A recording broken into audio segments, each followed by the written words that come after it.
everybody. My name is Alan. On behalf of the crew, I'd like to welcome you to another edition of Bridging Heaven and Earth. You know, I was driving over to the studio to do the show tonight, and I realized that we get so many calls and emails from people literally throughout the world, and I feel like so many of you out there who I haven't really met in person, I feel just so close to. I feel so many of you have taken to the Bridging Heaven and Earth show, have taken to the message of the dedicated to the oneness, of the message of the connection between us all, that you really feel like my brothers and sisters out there. And so many of us are striving and achieving and struggling and pursuing that experience of love, that experience of truth, that experience of God with such extraordinary dedication. And yet, in these physical bodies, there are those tests or dilemmas that we all feel in this life. And yet, I can't tell you how encouraging it is for me in the position I'm in, because we get a lot of these emails, and I see almost all of them, and I hear about the calls if I don't take them personally. And so many people are having so much experience of love, in light of all the craziness that always goes on, in light of all the relationship situations, and the human situations, the situations in churches, the situations in countries. And yet in that there is so much joy. I mean, we spoke a couple of shows ago about the magic that's really happening now. And so many of you are expressing that connection to that love, that connection to that joy, and ultimately that connection to each other. And how many of you are calling to try to figure out ways, to try to determine ways that we can collaborate with each other, that we can have a situation where your love and your gaining in your destiny and your life's work and your path to that knowing, that when you feel that gain, when you win in that regard, we win in that regard. And there's so much of that collaborative effort, that collaborative desire, that knowledge that is an important step for us to bring all those incredible gifts and points of light that in some way have been separate, to come together for as long as the requirement is for us to come together, and to do those projects together, to really root for each other, is such a strong force in us now. And when that rooting comes in, when those collaborations come in, what we're going to experience is that all those points of light are going to come together in an extraordinary beam of love. I've talked about it before, that tsunami of love. And then all the other craziness, all the other ways that all of us, to one extent or another, separate ourselves from the trees, from the dolphins, from each other, from different countries, different religions, different sexual preferences. And now is the time for that. And again, we have somebody who's made tremendous effort in her life, and tremendous grace has been given to her to experience that herself and to share that with others. Suzy Ward has an amazing and compelling story of spiritual opening and awakening. Not always an easy story, not always a blissful story, but a powerful story of opening to things in ways that she never could imagine she would open and be touched and moved by, and move her life to have that experience. She's the author of 2 extraordinary books that are just coming out now. By the time most of you see this, it'll probably be available all over. Matthew, Tell Me About Heaven, which is a first-hand description of the afterlife, from the afterlife. And Revelations for a New Era, which are keys to restoring paradise on earth. And her story about how this information came to her, how she was skeptical, are just really powerful and compelling stories. And whatever sense of belief or disbelief we have in things, just remember that we're hurtling through space on a ball. And whatever we think is reasonable, this whole experiment is bigger than that. And that just sit in, feel Suzy's love, feel Suzy's compassion, feel Suzy's dedication. And just be open, and you'll be amazed, as I was, when I came across Susie and these extraordinary books. And we also have, as we normally do, 2 extraordinary videos, one by Jonathan Quintin, which is a sacred geometry video, and then this video by Lessia with the Spotlight song that we played a while back that we've gotten a lot of calls about showing again. So it's an opportunity for us all to enliven that experience of the oneness, and then the joy that we can have to play together, to work together, to collaborate together is really, in essence, it's infinite. So please join me in a short meditation. If you don't know how to meditate, just relax, settle into your chair. We'll have a video, then Susie will be on, and it's an opportunity again to enliven your love and our love. So please join me.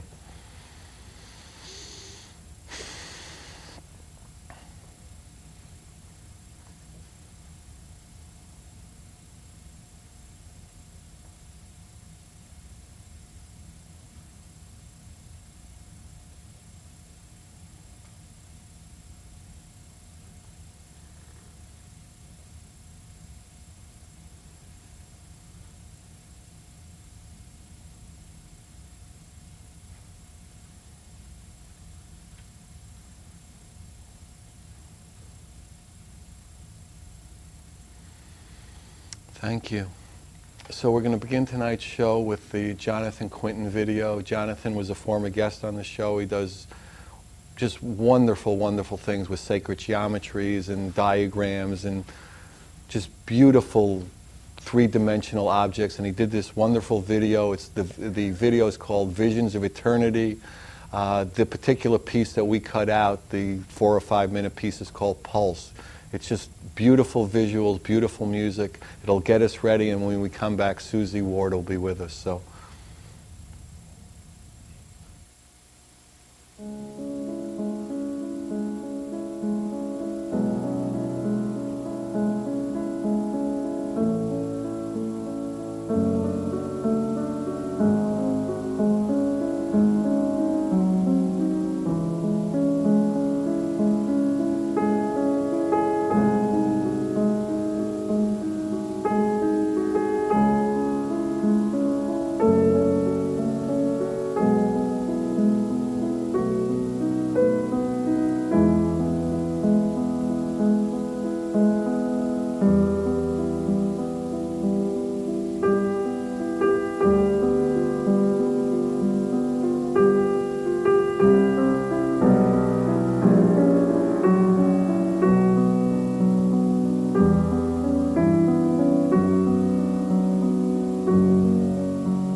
Hi, I hope you like that. We're on the set with Suzy. Welcome, Suzy. Thank you, Alan. So why don't you tell people, give them a little background of I talked about what a compelling story it was, an amazing story, I'm sure, for you too. Why don't you just start people with, how basically the whole thing got started? Well, Matthew is my son. He died a half hour after he was in a vehicle accident. And that was when he was 17? He was 17.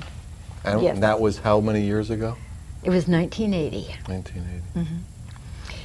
And I think I reacted like any other mother would react. The shock, the grief. And he'd never been sick. This was just an auto accident, a healthy person. Absolutely. Right. No, he was tremendously healthy and vibrant. What I did to perhaps deal with my grief was that I sought mediums for messages.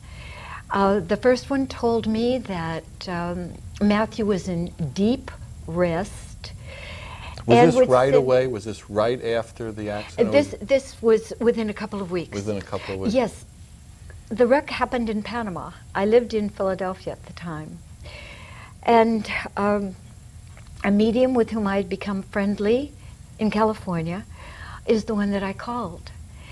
And she said that within the year, you will hear from Matthew. He will send you an unmistakable sign. It was about 9 months later. It was a very difficult 9 months. Grief is very difficult. And I suppressed it instead of allowing it to come out. And Matthew told me when we finally connected almost 14 years later, Mother, you did not grieve healthfully.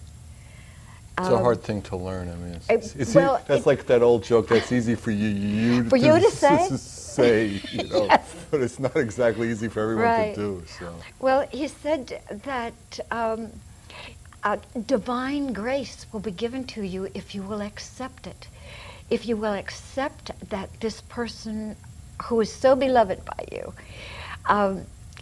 has simply gone on with life. Life never ended, but it is continuing in a different just changed place. Form. Yes. Right. But so I what didn't happened have 9 anybody months to later? help. Okay, 9 months later. The sign that I got was my first dream about him in all of that time. My younger son, Michael, and Matthew were approaching me on the opposite side of a street.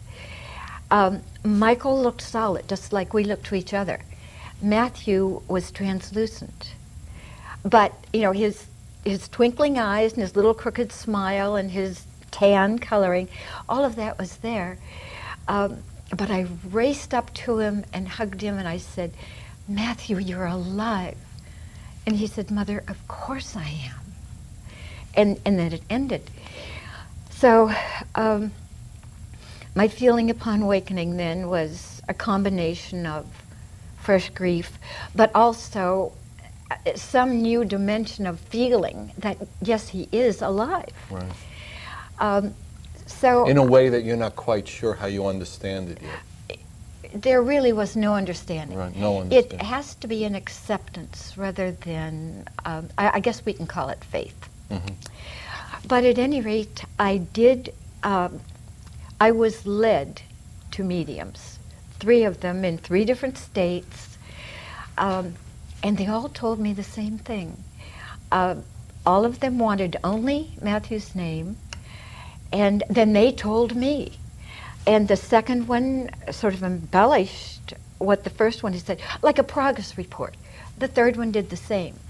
But what they all told me was that, well, I mean, there were many things in common, but I guess the most essential was that when the time was right, Matthew and I would communicate directly. And they all told you that within the year after his passing? Right. I saw those 3 mediums in about a month's time. They did not know each other. They didn't know anything. But Matthew appeared to all of them. They described him. So. And their accuracy was amazing, you would have to say. It was, absolutely. They gave me messages from him that they couldn't have possibly known. No one else could have known except Matthew. Wow. Probably the most profound was the first of the mediums. And he said, Matthew is telling me that you looked through one of his notebooks and you saw something that made you realize he knew that he was going to be leaving Earth. And that was indeed so. Wow. Because on the morning of his memorial service, I was leafing through one of his notebooks. I had that need to be close. I understand. I wasn't assimilating anything. I was just leafing through it. And I came to the page where in big block letters, he had written, I belong to nobody. And I had a sensation so unique that it's difficult, unknowing.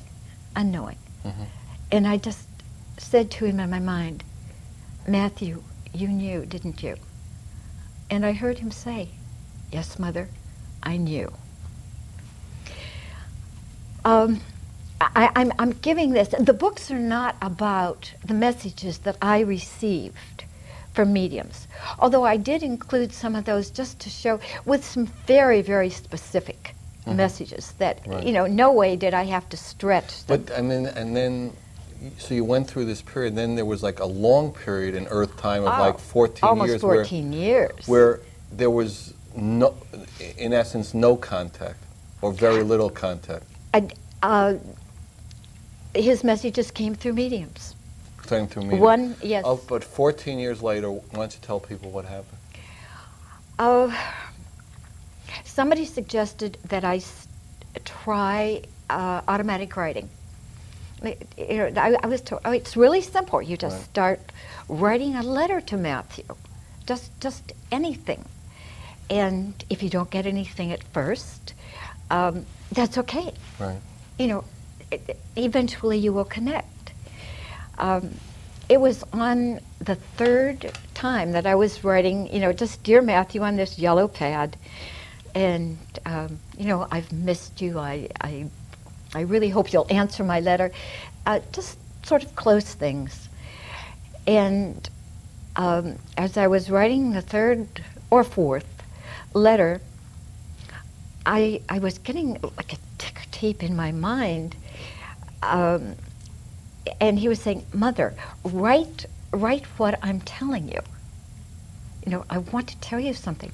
So I just started writing what I was hearing. And that was the beginning of it. Wow. But And this ticker tape, was it something that you could see visually, like you see a ticker tape with, you know, stock quotes, a sport thing, or was it actually what you would call? Okay, it was a in my sound? mind. And maybe the way it came about like this is because after years and years of no contact, and after every medium that I saw telling me, someday you will communicate directly with your son. And then when the dear woman who was my contact with Matthew for so many years was so ill that she couldn't do that any longer, I finally asked God to please give me a neon sign. And maybe that is why it came in the way of like Times Square. Is that how you still get it, or do you get it now? Oh no, more? That was just the very beginning. the Right. initial thing. Right.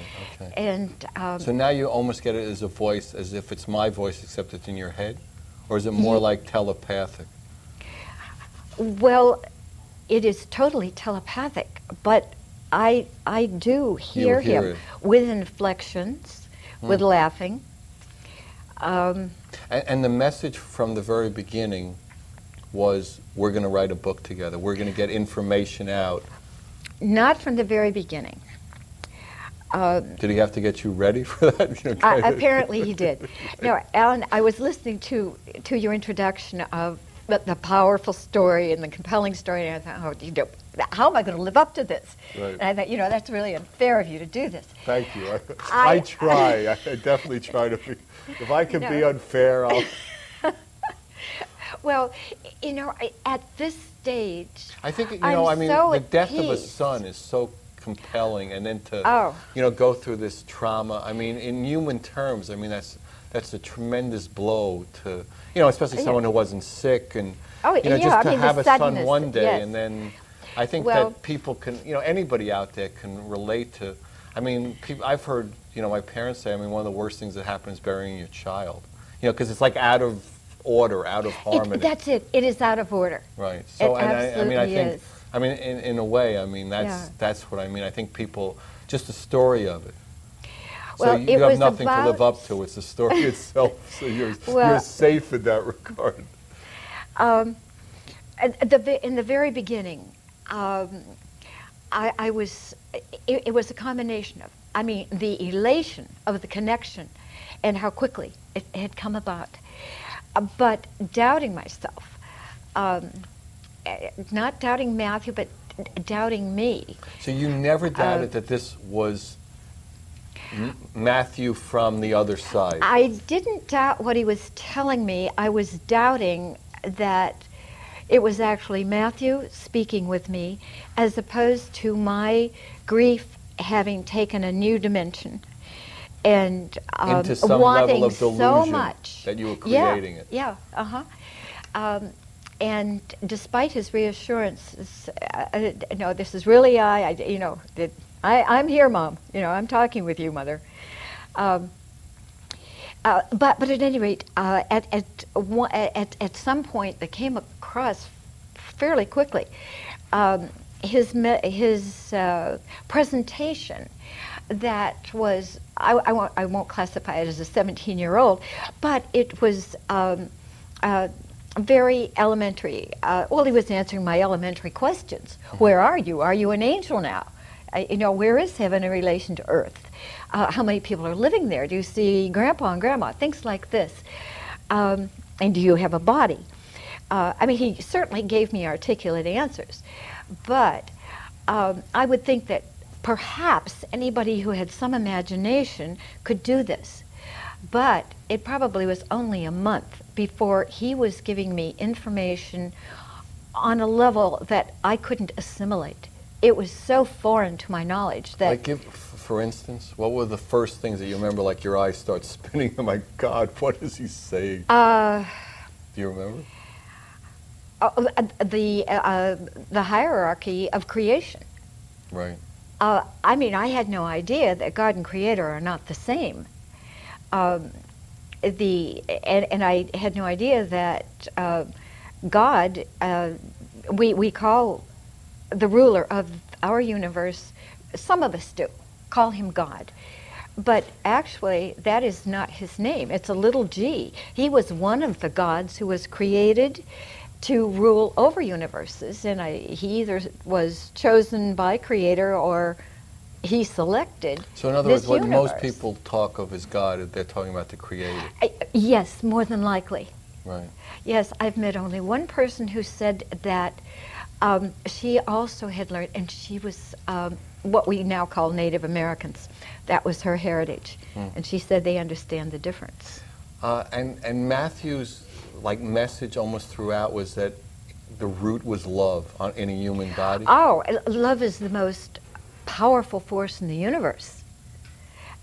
He has said this, it's the highest energy. When I asked you if there was something that you would like to focus on tonight, any topic that maybe I could extract something that he had, a message, and you said love. So I did extract something. I would like to mention before I read this that there is it's almost impossible to separate love from anything else, because there is oneness. We are all part of a oneness, as each of us, our souls are of God, a part of God. we develop our own personalities, but the essence of who we are, the soul, is of God. So there is no separation.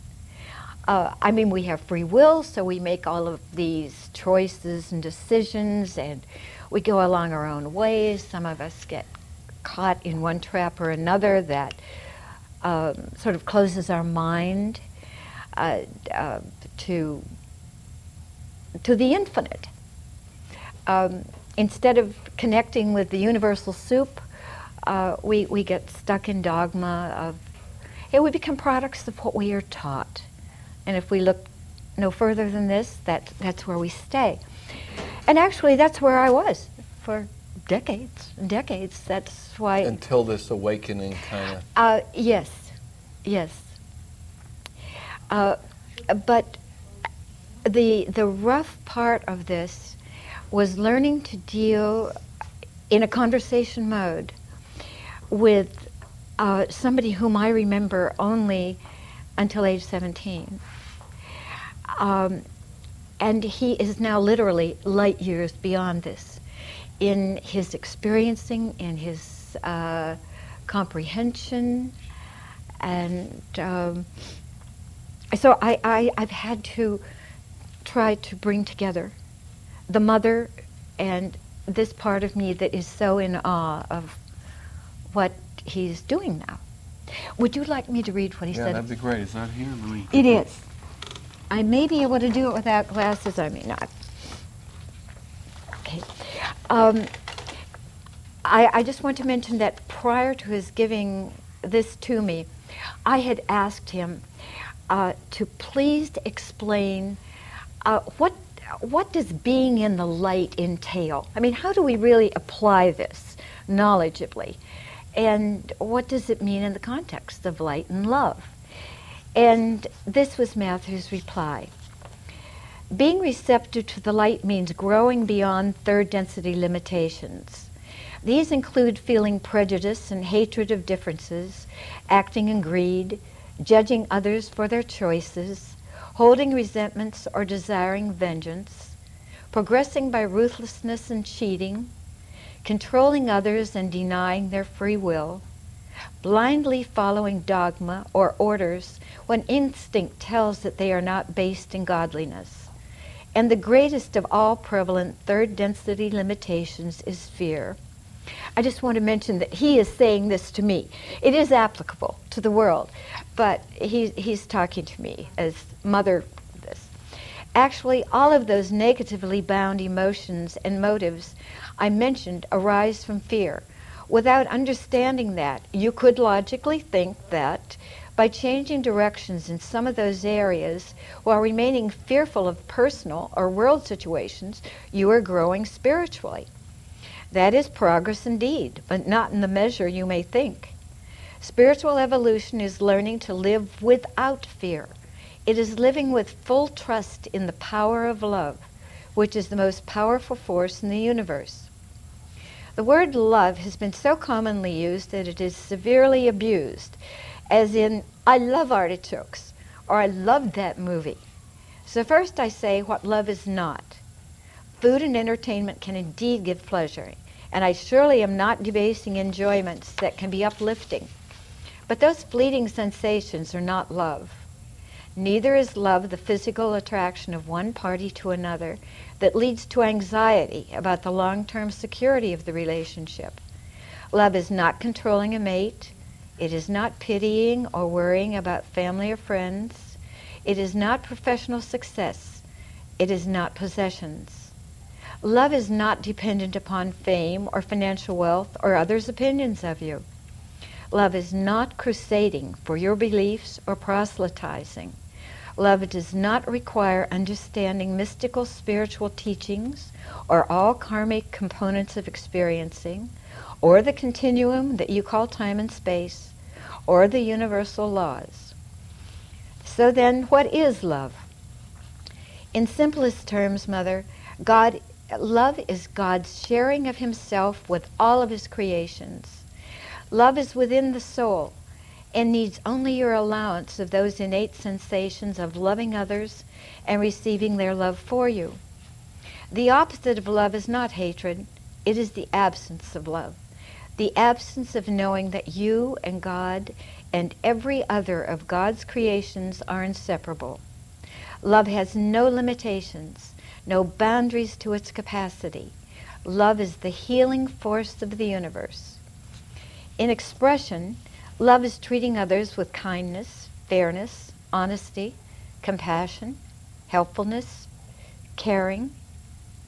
If love can be said to have ingredients, then those are some of the ingredients of godly expression in action.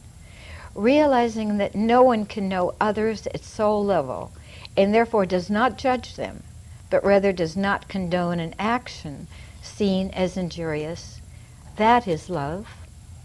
Listening to one's God self is love. Living the kind of life that engenders loving self is love. Knowing that Earth is a sentient, conscious life herself and respecting all of her life forms is love. Feeling joy yourself when you see it in others is love. Doing something that brings joy to another is love. Forgiveness of self and others is love. Doing good deeds without attaching expectations is love. Sharing your resources with full heart is love. Feeling peace of heart and mind is love.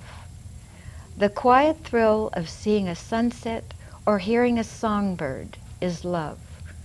And a smile is one of the simplest and most radiating expressions of love. In any or all of these instances and many others that you may encounter that instinctively you know are love in action, you are manifesting your love for and of God. Mother, I don't think I've told you anything at all surprising. But perhaps it is good to have some references as a guiding light in these times when darkness may seem to be overshadowing the magnificent abundance of love that is in your world. That's beautiful. Wow. So, oh, thank you. See.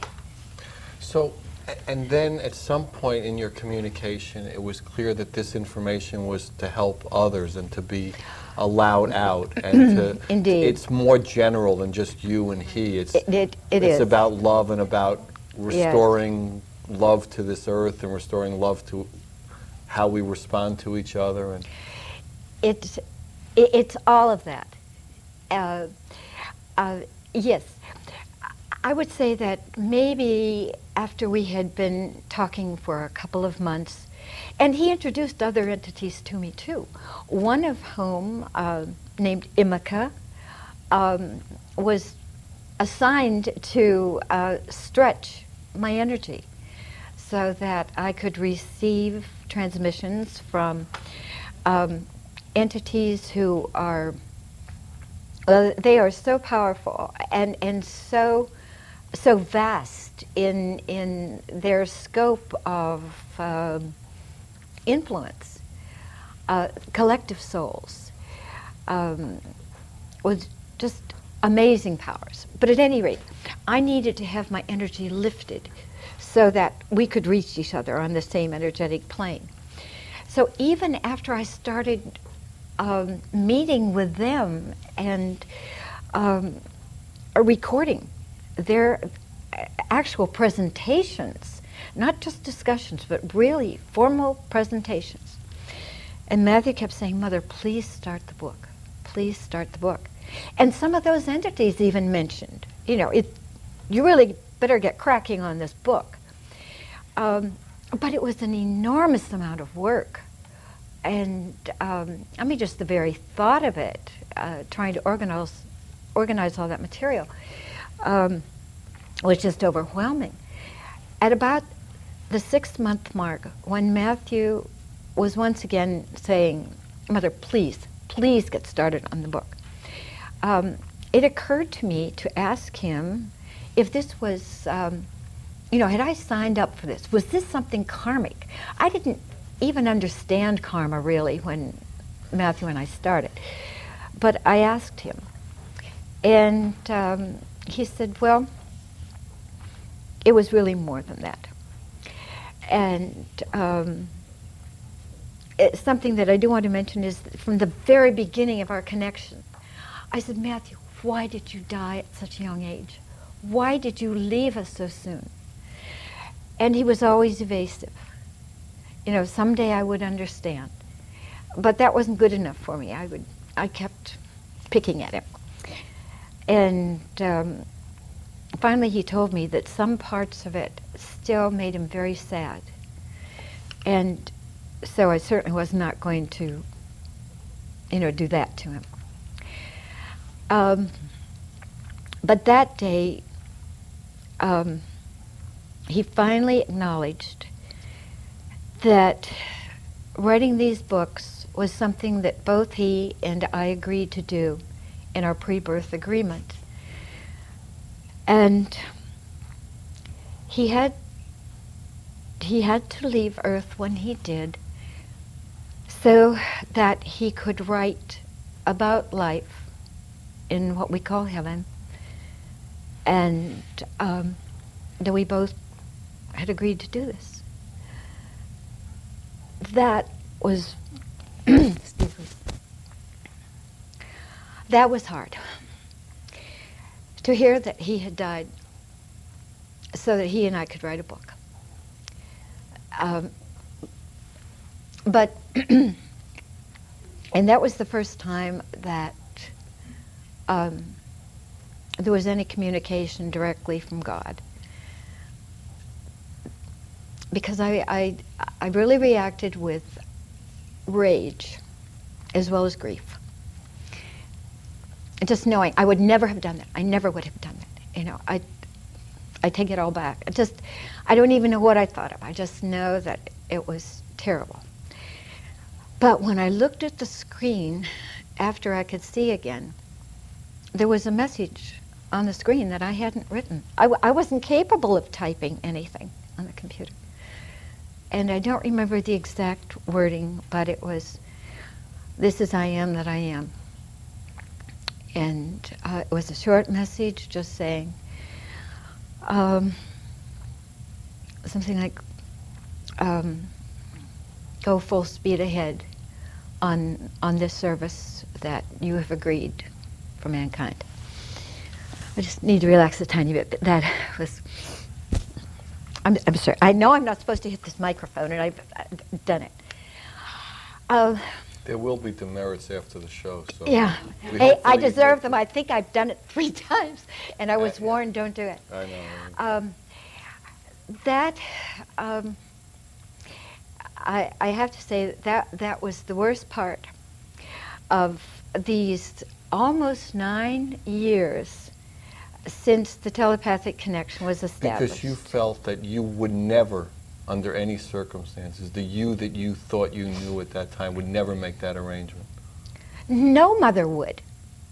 I'm not unique in that sense. No. We don't know our pre-birth agreements. We just, our souls are not that much getting through to our consciousness. And can that be changing, would you think? Are we starting to restore paradise? My God, yes, we are. We are. Yes, because if we that's identify with why being a it's mother, happening. then the attachment Yes. will be there. If we identify with being and a soul to a soul, then that's the role we Exactly. picked this time. And so, once I was willing to listen to Matthew and some more conversations with God, I agreed, okay, if I agreed to do this, and love is such a big part of it, that Matthew and I are connected because of the love bond, that it has always been there. It was just in my 3D limitations that he couldn't reach me sooner. Then, okay, this was our contract. I'm going to do it. And the books are part of what is going to help us. I hate to use the term awaken because it sounds as if we are deliberately sleeping. We're not. We are living with some restrictions that have been placed upon us, for eons. But, and we have agreed to this. But our free will this time around, in being born at this very time that is unprecedented in the history of Earth. We are a microcosm of what's going on in the universe, but this, for Earth, this is such a monumental time of change.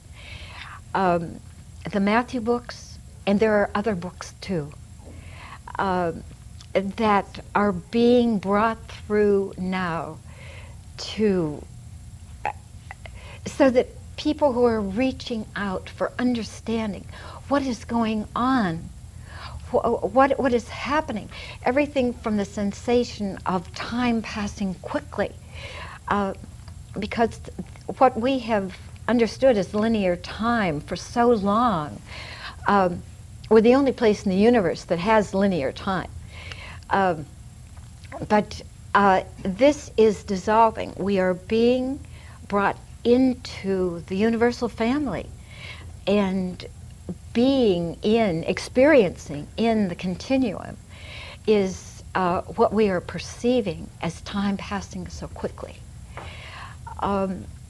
There are just so many things that we just need to open our minds to the possibility that these exist. We need to be discerning.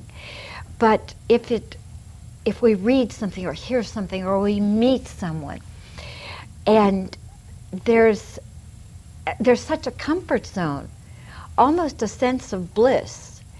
I don't mean sobering. I mean it can be as lighthearted as we were this afternoon. But it feels good. Resonating is a term that could be applicable there. We are reaching out for understanding. And we wanted to be born in this time. We wanted to be a conscious part of what really is the movement of Earth and of all of her light forms who are receptive to the light. We are moving into a higher dimension or density, which is a more scientific term, a lighter density. I'm talking too much. Ask me a question, Alan. Oh my God, the pressure of it. You mean I'm supposed to be a host? I've never done that before. There's only 150th show or something. So. Well, I don't mean to be, just rambling out. There must be some things you want to know. Well, I mean, as a question comes, you're going there. So, I mean, it's okay. I don't really have to be here if you're saying what's interesting okay. to people. But maybe what we could do, I guess there's maybe 10 or 12, 15 minutes left. Why don't you talk about what Matthew and you have come to understand and all the information you're getting about keys to restoring paradise. What, as each of us human beings, going through our day, having our joys, our sorrows, having the pain of, parents dying, children dying, breaking relationships, jobs, money, and all the joys of all of it. What can we do to really bring that recognition of that, have the experience of oneness again and again and again? All right, he's saying fear, Mother, fear. Get on to the topic of fear. Okay, fear prevents it. Yes. Particularly now is so timely, because I was seeing on television just last night, be afraid. There are going to be more and worse terrorist attacks. These are scary times. I mean, we are being assaulted with the words fear, terror, scary. This is all a part of the movement out of being third density individuals. So those forces that are serving up fear are playing in their part. We need to realize, though, how fear is our foe. It is our enemy. The energy of fear is a magnified fear.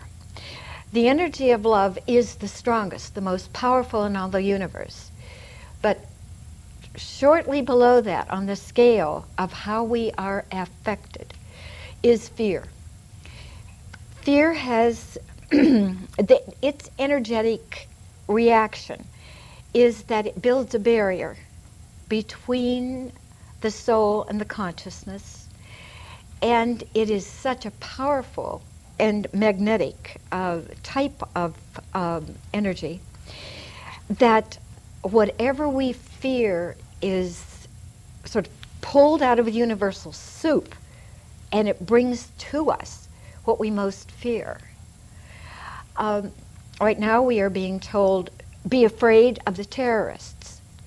With enough focus of the world's population in fear, focusing on terrorists, we're going to manifest that. We do not need to manifest it. When we can realize that love is the most powerful, it is what our bond is, not just between individuals who are here. It's our bond with the rest of the universe. There is no separation with the people whom we love who have made transition. There are countless, I guess is the word, of intelligent spiritual beings far advanced from what we are, from what we know, so far beyond that I do not comprehend them. I mean, they talk with me, and I'm rather in awe of that, but I have to keep typing, so I can't stand back, and be too in awe of it. But they are helping Earth. I'm not saying that they're all light beings. They are not all. But all of those who are around Earth now, I mean, these sightings of spacecraft are real. And these several civilizations who are here are Earth's call for help. Because we who are living on Earth have almost, we have done such destructive things to Earth, and we've created such negativity here that without this, and they really have advanced technology that has actually helped to restore Earth, because she was indeed a dying planet from all that we have done. And all the negativity, I don't mean just mining, for instance, strip mining, that sort of thing, and all the oil we're taking out, and all of the air pollution. I'm talking about all the negativity that we have created in how we have treated each other, the inhumane way that we treat the animals on Earth. This all has created such heavy negativity that Earth, who is her own soul, had pleaded for help, or she was going to perish, like other planets have died. So these civilizations have answered Earth's prayer for help. And so they are here, they are being benevolent, they are beaming in light. A lot of this light that is being beamed in from these civilizations is being anchored by whales, by the cetaceans. This is why it is so essential that we save the whales, save the dolphins, because they are performing this salvation of the planet, really. Alan, what was the point here? The point's love. It's always the point. Okay. No, I digressed. I wanted to get into the cetaceans. Fear. And Matthew got me back on track. Thank God we have a good host here. Yeah, Matthew, come in. Matthew, he's helping. Is he mic'd? You have to mic Matthew. Yeah, he says he doesn't need the mic. Excuse me, please. Okay. No, he said it's so essential that people not be fearful. Do not buy into the fear Okay, well, that the media are talking about. Okay, but I think it's like a question of, you know, like the theory is just say no to drugs. But we have to say yes to something. So how do we say yes to love? How do we say yes to joy? How do we say yes to happiness? We think about the blessings in our lives, and there are so many that we may not think about simply because we feel so overcome with fear. Just block fear and start thinking about the people whom you love. Maybe they have left Earth. Maybe they've made transition. They are so alive. They are living in such vibrant circumstances where the best that Earth has to offer is 1,000-fold more in what we call heaven. So, you know, instead of concentrating perhaps on grief, think of joy for them in their new lives. Instead of concentrating on something that is presenting problems, let go and say, it will come to me. Relax, Have allow faith. it to come, allow the flow. Because what is flowing here in such abundance is love. God is totally love and light. And just allow it to happen. Matthew was reminding me in what I just read, which they were just reminders to me. Okay, Mother, you want to know what it entails to be in the light? This. You know, you're doing it. Just be aware of it. But he reminded me how contagious a smile is. So, in other words, you're saying little things every day, It is. every moment. Thank you, to Ellen. try to remember Yes. the simple things, the simple Exactly. joys, the loves that we all have in our lives in one way or another. Exactly. As Matthew said in there, to look at a sunset, like the one that Bob and I saw as we were driving here last night, to look at that and see the beauty of it, that is so center stage, it so lightens the heart. Right. And we talk about life as being so dramatic. We are making it dramatic. Right. Our choice can be to just be aware of all the people who love us, of whom we love. I think we're coming to the place where we got to finish it up. I mean, and Okay. is it about love? It's just about, again, it's about the love. It's about that connection that we all have.